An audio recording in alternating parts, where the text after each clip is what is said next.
कृषीप्रधान देश आहे।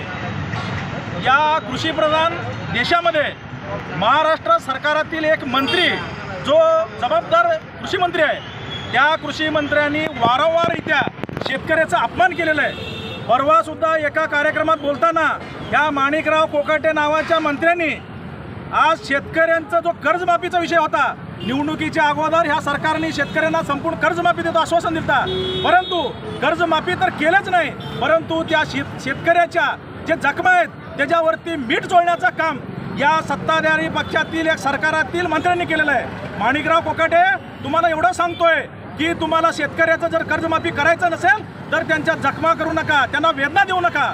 कारण तुम्ही म्हणताय शेतकऱ्यांना कर्जमाफी दिलं तर मुलांचे लग्न करतील, मुलीचे साखरपुडा करतील। मला सांगा, तुम्हाला मुलगा, तुमची मुली तुम्हीचं लग्न करत नाही का? तुम्ही साखरपुडा करत नाही का?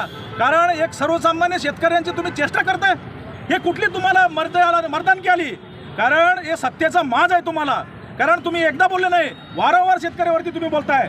तर आमची एकच मागणी आहे, या कृषी मंत्री कोकाटेंचा महाराष्ट्राच्या मंत्रिमंडळामधून हकालपट्टी केला पाहिजे। माफीनामा वगैरे मागून चालणार नाही। जर सरकार, देवेंद्र फडणवीस साहेबांना आमची विनंती आहे, साहेब तुम्ही चाणक्य आहेत, तुम्ही हुशार आहेत, तुम्ही कर्तव्यवान आहेत, तर तुम्ही अशा मंत्र्यांना मंत्रिमंडळामध्ये ठेवू नका।